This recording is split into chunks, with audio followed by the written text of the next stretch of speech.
Alright, so somewhere this thing turned off. So we got the griddle heating up. I'm going to hit that with some cooking spray. And then we've got our ingredients over here. We got our molcajete, which once we blacken everything, we're going to mash it all up in the molcajete, and that's how we'll make our salsa actually. So I'm going to use 5 of these medium-sized tomatoes. We've got 2 jalapeno peppers in here. I'm going to leave the seeds in because I want it to be a little spicy. Got a few limes. We'll cut those up and juice them into the mixture. We're going to blacken the tomatoes. We're going to blacken these red onions. And we're going to blacken these garlics. I mean, you're going to use a whole garlic actually here. And then we got some cilantro. As we mash it all up, we'll just mash all that up into the mixture here. And then, you know, got a double IPA going here. And then I grew up with this La Victoria taco sauce, mild. I like the flavor. So I'm going to put a little bit of that in there. That kind of makes it a little more of my own, you know, unique flavor in the recipe. Hopefully this will turn out good. I made this only one other time last year when we were here at Devil's Den. So this is going to be my little tradition when I go to Devil's Den. I'm going to make salsa. All right, we've got the veggies starting to do the Salsalito dance here. So we're going to blacken these up. Just keep turning them. A little fire roast. Oh, it smells so good. You know, something about garlic, jalapeno, onion, even the tomato. Just, so we'll, like I say, we'll just keep turning them a little bit on each end. And in some of these recipes, they say you can peel that tomato, the outer layer of the skin off if you want. That's probably what I'll do. It'll probably kind of be falling off by the time it's all done here. But, yeah, just taking our time here.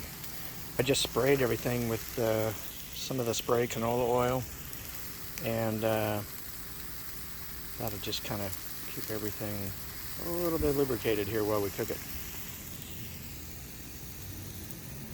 Just another beautiful day out here at Devil's Den State Park.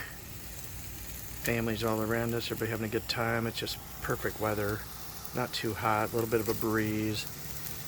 Got some good cooking smells, and we're just having a great time. Still cooking away.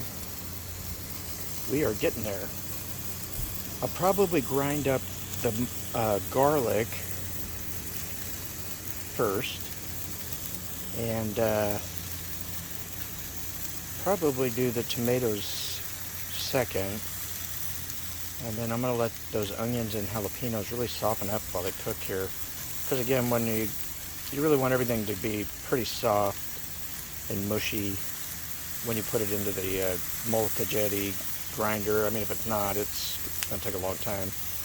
So we'll just kind of let this cook a little bit longer. Still cooking. Boy, the flies are really out here, buzzing around. Some years we have them, some years we don't, but this is one of those years I think starting to get a bit of fly action. So yeah, it's smelling good, still roasting away. And the skin on the tomatoes is basically starting to fall off on its own. So that's good. Go. Okay, so yeah, here we are. We got the garlic, starting to mash it up in the old molcajete. And I'm getting ready to start working on these tomatoes. Got Gramps here helping me, doing a little outdoor video.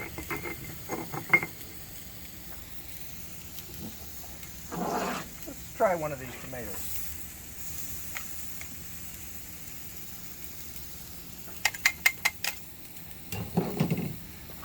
Actually, I think I'm gonna go ahead and just mash up the skin. It's trying to come off, but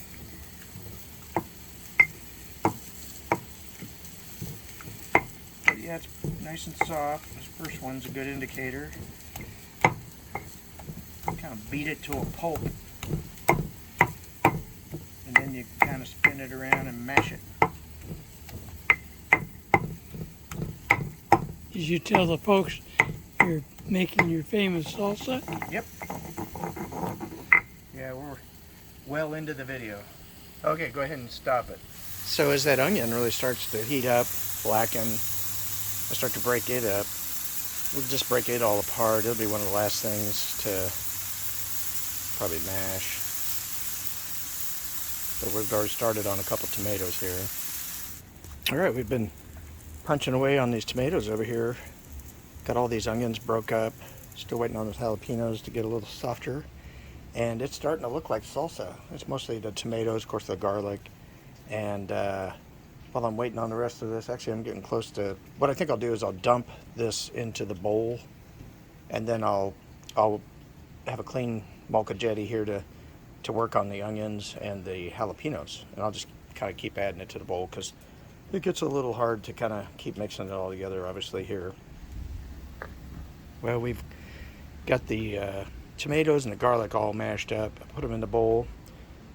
I put the cilantro, and this wasn't quite a whole bushel of cilantro because it was probably a half. So I'm gonna put that in there, and I think I'll go ahead and mash up.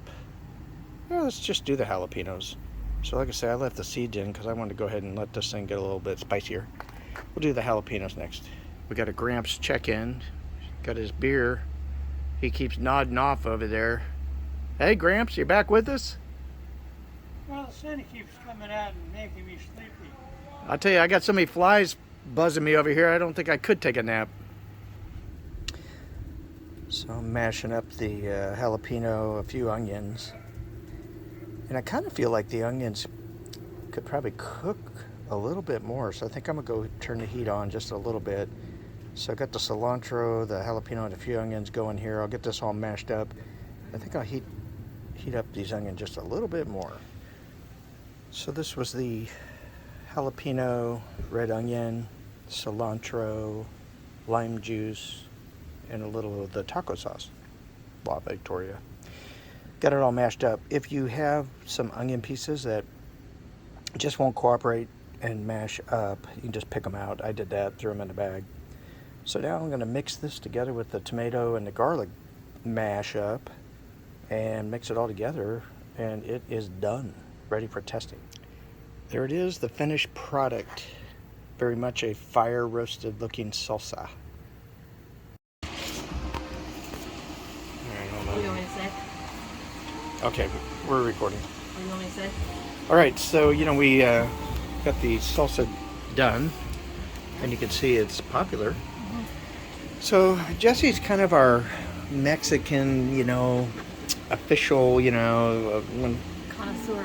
Yeah, connoisseur. So, what do you think? It was good. There was a dominant flavor. Of garlic. Yeah. A lot of garlic. So, normally you would only put 2 cloves of garlic, and I used a whole garlic, a whole thing, and I don't know, there was probably 12 of them. So, we liked it. We liked garlic, but it was a little overpowering. Yeah. We let it chill a little bit. That thickens it up and kind of marinates. It's a little spicier. It's a little spicier. The jalapeno seeds were definitely the way to go, and it's not too spicy. I think if it sits in the refrigerator, it's going to get more spicy. Yeah. And then, what else? She thought it needed something, so she did something at the end. I added some salt. And I went back and looked at my recipe, and I did say salt to taste. So, to each his own. I was kind of going all natural. Salt is natural. It comes from a rock. It's in our bodies. So, everybody likes it. It's really a fire roasted. That's why it's so dark, because of all the color. All the charring. If you just threw it in a food processor, of course, you could do that thing in 5 minutes, and it would be a little different color, and it would all come out a lot quicker. But doing it by hand in the molcajete, that's kind of fun, and it's satisfying at the end to eat it. So thumbs up, yeah? Thumbs up. All right. Thanks, Scott. It's good.